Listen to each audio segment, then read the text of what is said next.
Hello everyone. Before we start today's video, if you could all do me a solid and lightly tap the like button, perhaps share the video about and leave a comment. If you are not subscribed, subscribe as well. It would greatly help this channel. Thank you very much.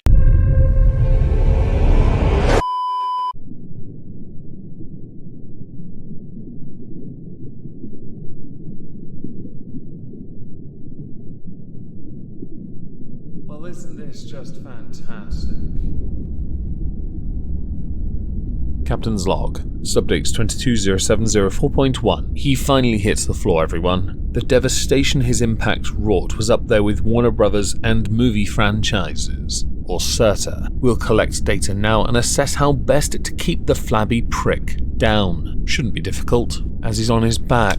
Hello everyone, welcome back to another video. Today, on this most low effort of glorious days, I shall be talking about DarkSydePhil and Keemstar, because an offer was made via Keemstar for DarkSydePhil to make some money, and the response tickled me enough that I thought, well then, let's talk about that. Before that though, we need to of course talk about who each of them are. Keemstar is a drama commentary YouTuber, who at this point doesn't need to make content, but does it anyway because he enjoys it from time to time. He is very active on Twitter, usually releasing videos going in on people who are wrong or reporting on the news when it pops up as it pops up. He is very successful and has been for a long time. DarkSydePhil is a gamer, arguably one of the most legendary gamers of all time for one big reason. He's one of the shittest gamers, and I play simulator games. Just thought I'd put it out there. He made quite a name for himself on Twitch, but he's now predominantly on YouTube. He has been online as a content creator for 14 plus years, according to his Twitter bio. There are many documentary videos that have been done on DarkSydePhil because he's been caught out a few times saying stupid things or wanking with the camera on and the stream still live. DarkSydePhil is nowhere near as successful as Keemstar. This is not me now standing Keemstar, by the way. Both have horrible monsters in their closets, I'm sure. But this is me now just covering it as it is, because one is successful and doesn't have to do as much. The other is very active and is nowhere near as successful. And that is for a number of reasons. In the case of DarkSydePhil, it's because of a mountain of controversies that have taken place over the years. I mentioned documentary videos done on DarkSydePhil. Yes, because DarkSydePhil has an equally shitty personality to go with his gaming, and that same shitty behavior and personality and gaming leads to him to be a lolcow, up there with the likes of Wings of Redemption and Ethan Ralph. One thing of late that DarkSydePhil is very much well known for is his continual e-begging. The kind where he will stop streaming, he will stop playing, he'll just sit there until someone donates a certain amount of dollar to him. Yeah, I had to be told that, and I didn't believe it was true. Turns out, it is true. He is very much that type. He believes that for his hard work, he must be monetarily rewarded at all times by his audience, because he has bills to pay everyone, and getting a job is beneath him, because this is his job. And while I will never dump on people who have a streaming job as a job, for someone like DarkSydePhil who is nowhere near as successful as he could have been, a job would really help offset things. It really would. And one must, as a creator, be willing to explore all options away from the platform you are on so as to make sure you are safe in case you lose your platform. And Phil would know all about that. Wouldn't you, Phil? Now I'm going to insert a disclaimer as well concerning DarkSydePhil. Considering he's not the most successful guy and barely manages to get by the best of times, he does have a stan or two, and they are known to flag any video showing content of DarkSydePhil. I will not be showing any of that, because I can't be arsed. But also because I find it hilarious that you would so devoutly protect and defend someone like DarkSydePhil, who, as I mentioned, is not the most successful. So what does that make you? No doubt a sugar daddy to fill up the coffers of DarkSydePhil, who understandably has some wise investments to put that money towards. Maybe some stocks, maybe some shares, maybe takeaway. Sound investment, everyone. A very sound investment. Now, Keemstar put out a 6-minute video on Twitter talking about an offer he had made to DarkSydePhil, and that is now where we are going to go. See, ladies and gentlemen, I had a brilliant idea. An absolutely brilliant idea. See, There are 3 creators I know online who get tons of hate nonstop, and all 3 of them have money issues. Always going broke. I'm talking about Wings of Redemption. He's a lolcow. There's another guy out there, Boogie2988, very popular, successful YouTuber who has fallen on hard times. And then there's DSP. DSP has been begging fucking the 200 people that show up to his stream to pay all of his bills. Instead of getting a job, he goes to the stream and says, hey guys, my taxes are up. Hey, I gotta pay my gardener. Hey guys, and then he'll blow the little money he gets from his fans on like skins in a video game. Oh, so I was right. Sound investments. And then hit up his audience and be like, hey guys, I forgot about rent. I'm gonna need a donation, all right? So I've been seeing this shit play out with these 3.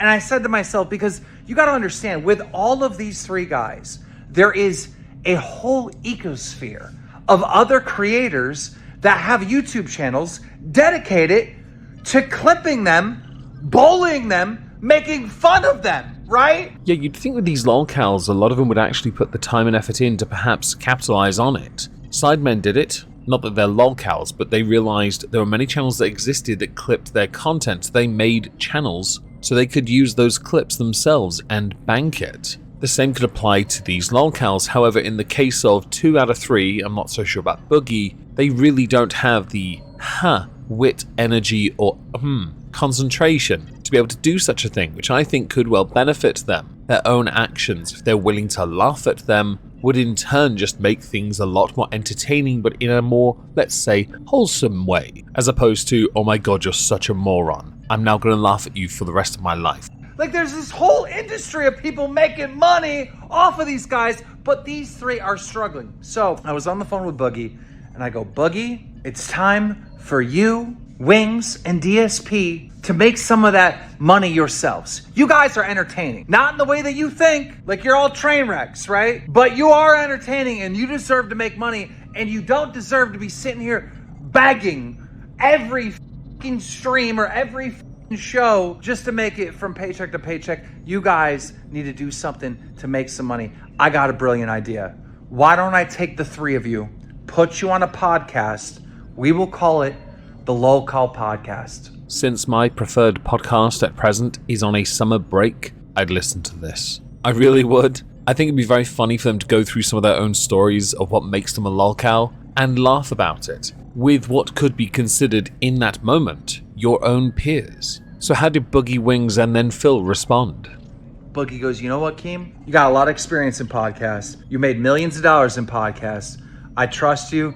I'm down for it. So Boogie goes and talks to Wings. Apparently Wings is kind of down, but I had to talk to DSP. So I made some tweets, tried to get a hold of him. He was the most difficult person in the world to get a hold of. That's because he streams for up to 12 hours a day begging his audience to pay his bills. You're always going to struggle to get a hold of him because of that. I don't think he pays that much attention even when he gets a donation. Just thought I'd share that. Yes, that means he is that type in fact. He's tweeting back and forth publicly telling me, hey, hit up my email. Bitch, I'm a creator. You're a creator. We don't email each other. We just talk. All right, we're equals. Not when you are the A-star celebrity shittest gamer alive. So I told him publicly, bro, you're going to miss out on this $50,000 because I figured they'd get about $50,000 sign-on bonus for the first fucking year of this podcast.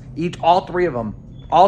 If I had to front the money, I'd front the money because I know this show would make a lot of money. I know this show would be wildly successful. That's how much I believe in this concept and this idea. So I'm talking to him in the DMs and he goes, listen, I got to stream at this time. I got to stream at this time and da-da-da-da. I don't care when you stream. You're streaming in front of 200 people and your fucking stream. Get the fuck on the phone with me so we can have a conversation about this. I can't. Okay, fine. So I wait till the next day. Try to hit him up. He's fucking streaming. Every time I try to have a fucking conversation with this fucking loser, DSP, he is streaming. When an opportunity like this arises and you know there's some good money in it, I personally would take the good money over what I get from streaming. I don't get as many viewers as DSP because I'm not that streamer, but 50 grand a year, come on, that's alright for starting, don't you think? Especially as that would, in essence, alleviate a lot of the financial burdens. But as you then know, I kinda called it. DSP would just stream all the time, and his streaming schedule is vastly more important.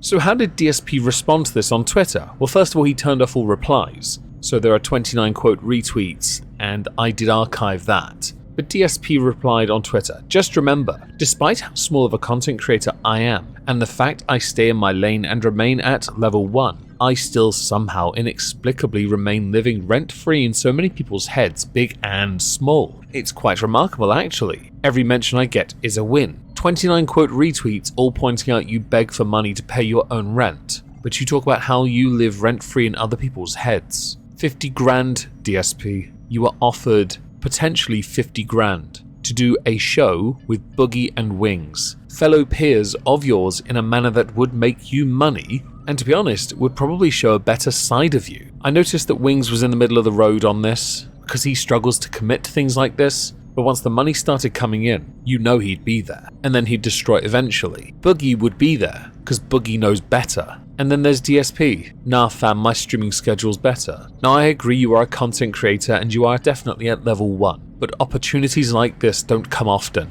and you got utterly railed, not just by the quote retweets but also by Keem, who pointed out that you are living rent-free because you hustle your fans to pay your rent. Keem offered to front the 50,000 himself. I think that's because he doesn't have rent, although I could be wrong. There is a lot more when it comes to lore concerning DSP, I know, and I could never do that justice. It is not my place. I am not an internet historian. I just know who DSP is because of a number of incidents that have happened over the years, and more recent behavior that centers around e-begging. And with that spirit in mind, I'm now going to promote something of my own on my reading channel, narration channel, poetry, whatever you want to call it, channel. I have another short out. Please go check it out. It really helps that channel drive up engagement. Smash the like, subscribe if you haven't. Thanks for joining, everyone.